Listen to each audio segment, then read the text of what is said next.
समाधि को जल्दी शुरू कर दिया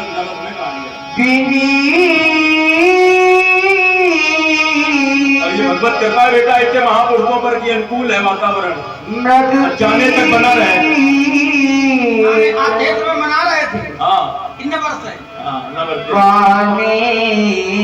मगर माता रामो है बोले राम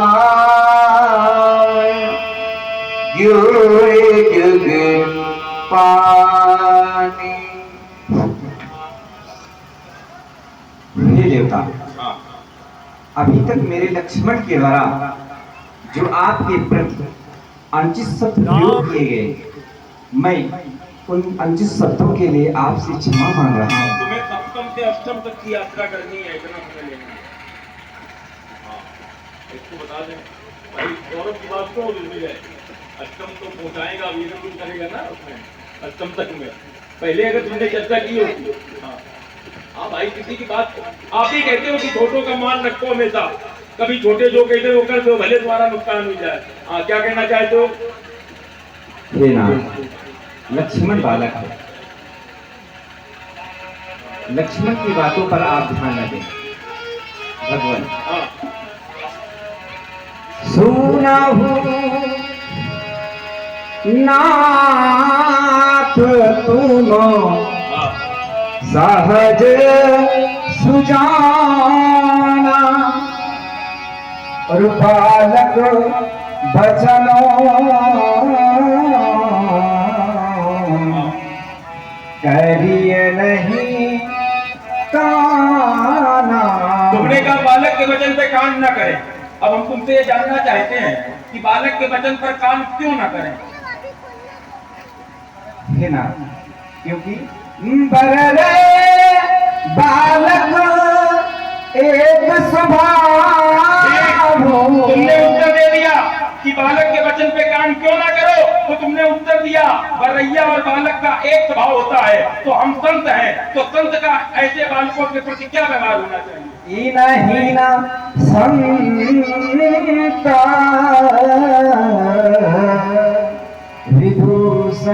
ठीक है, तुमने फिर उत्तर दिया कि इनके ऊपर संत दोष नहीं लगाते हैं। लेकिन मेरा फिर प्रश्न है, इसने मेरा कार्य बिगाड़ा है।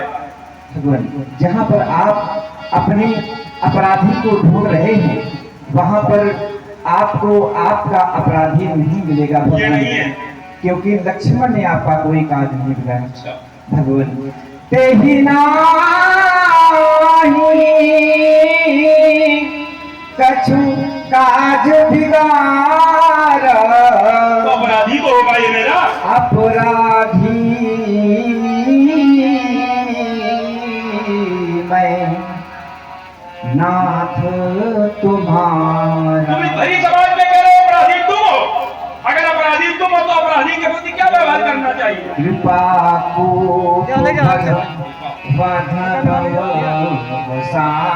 ठीक है, तुमने कहा कृपा करनी चाहिए, कोप भी कर सकते हैं, बद भी कर ले, लेकिन क्यों करें कृपा?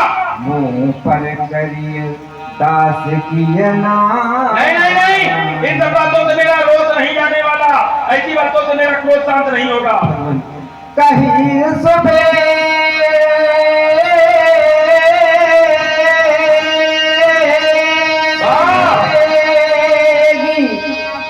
जय विधि सी जाई,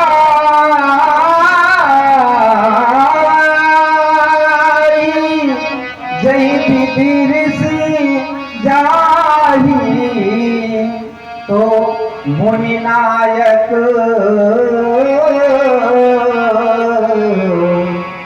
श्रीकर रूपा।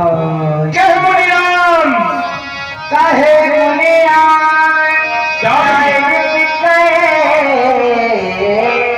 अजहू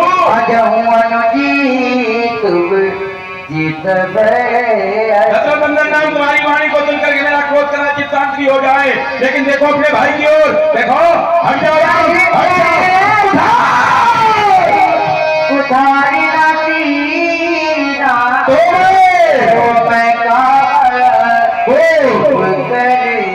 इसके कंकड़ पर मैंने पेपर उसका प्रहार नहीं कर, मेरा क्रोध व्यक्त हो जाएगा। राम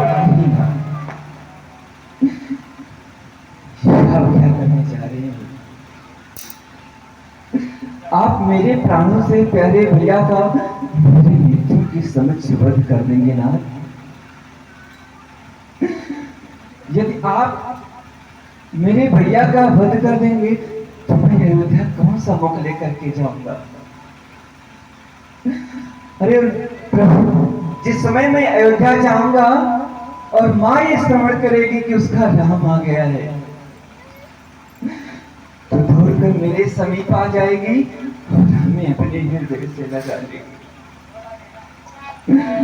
लेकिन मेरे संग में जब मैया को लक्ष्मण नहीं दिखेगा तो मेरी माँ ये पूछ बैठेगी कि राम लक्ष्मण कहाँ है?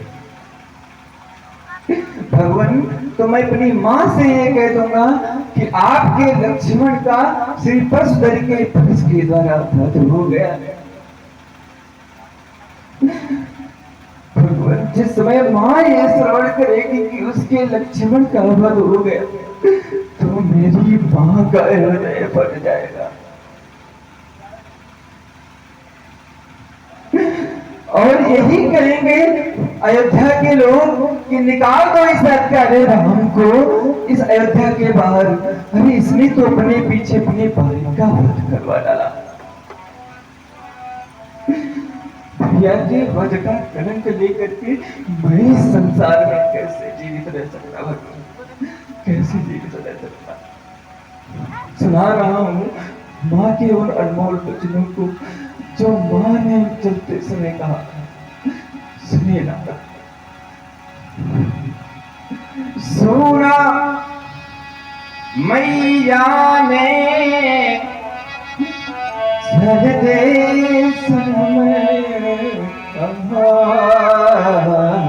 सौरभ, तुम्हारी खोज तुमने ढूंढ लिया।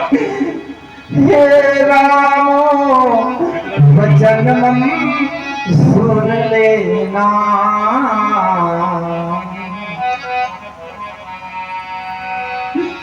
जिस तरह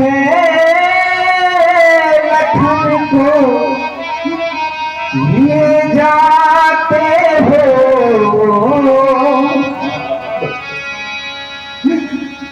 उस भांति मुझे वापस देना। ये माँ के वचन है तुम्हारे। मैं बंधु विहीन नाथ कैसे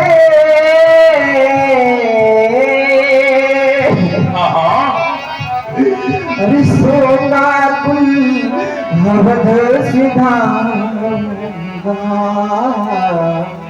फिर क्या होगा? माँ पूछेगी मेरा लाल कहाँ, वो क्या कहे कर बतलाऊंगा।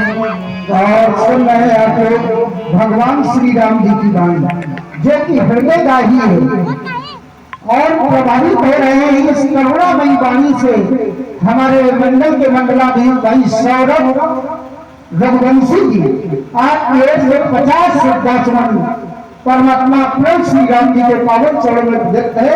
बहुत बहुत साधुवाद, धन्यवाद है सौरभ जी को। भाग्यवान होते हैं वो लोग जिन्हें परमात्मा भाई देते हैं और उनसे भी बढ़कर के वो लोग हैं जिन्हें ईश्वर ने भाई दिए हैं और उन भाइयों में अभार प्रेम। लेकिन अभागी हैं वो लोग जिन्हें ईश्वर ने भाई दिए हैं और उन भाइयों में प्यार नहीं बल्कि तकरार हुआ। लक्ष्मण मेरी दाहिनी भुजा है ना, क्या आप मेरे भैया का वध कर देंगे? है ना, कट गई भुजा जब योद्धा की पूर्ण में रही कमान कहाँ। और भगवान भाई का भाई होता है, भाई का भाई होता है, और भाई बिन जग में मान हरी वाणी हृदय को विदीर्ण कर रही है राम।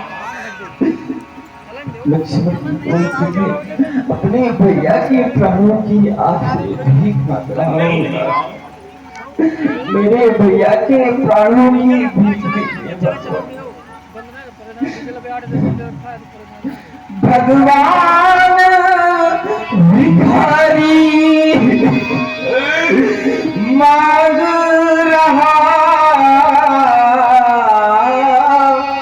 और भैया के प्राणों की पीछा। हे देवता, बदले में इसके मेरा पद कर दो और पूरी कर पूर्ण की इच्छा। मेरा रक्त बहा लेना, मेरा सिरोच्छेदन करें, लेकिन मेरे भैया का वध न करें।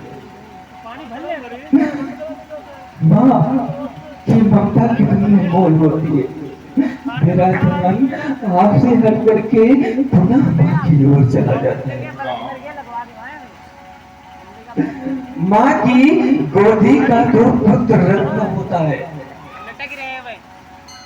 अरे पुत्र वियोग क्या होता है, ये कोई उस माँ से जाकर के पूछ ले। अरे अपना पुत्र को रहा है। हे नाथ, माँ की गोदी का पुत्र रत्न होता है, और वो माँ अपने 100 मासूमों में पुत्र को भेजती है। कहते हैं कि पैदा होगा जब पुत्र कोख से, तो माँ अपना ध्यान भुलाती है, और ललना पलना पर जाग पड़ा तो जननी इतना ही नहीं। और सुन रहे हैं भगवान श्री राम जी की करुणामयी वाणी। भाई प्रभावित हुए आदरणीय शैलेंद्र मिश्रा, आपकी ओर से 50 शब्दात्मन प्रभु श्री राम जी के पावन चरणों में प्रदत्त है। बहुत बहुत साधुवाद, धन्यवाद। माँ त्याग और ममता की मूर्त होती है। कहते हैं त्याग और ममता की मूर्त होती है माँ। त्याग और ममता की मूर्त होती है माँ। पुत्रों की पहली जरूरत होती है माँ, और माँ जैसा इस संसार में कोई नहीं, क्योंकि इस संसार से भी अनमोल होती है माँ। हे भगवान, क्या अभी आप मेरे भैया का वध करेंगे? माँ की गोदी का ये पुत्र रतन,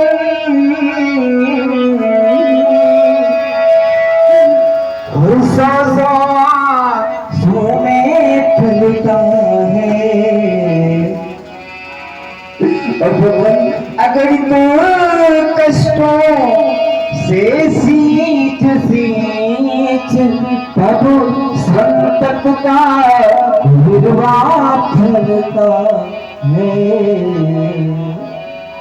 हे भगवान, यदि इतने पर भी आपका क्रोध आपसे दूर नहीं होता, आपसे अलग नहीं होता, तो मेरे पास ये घंटी उपाय है। यदि तने पर भी संतोष न हो, तो मैं अपना धनुष उठाना हूँ, और अपने हाथों से ये कंठ पाठ प्रभु के चरणों में चढ़ा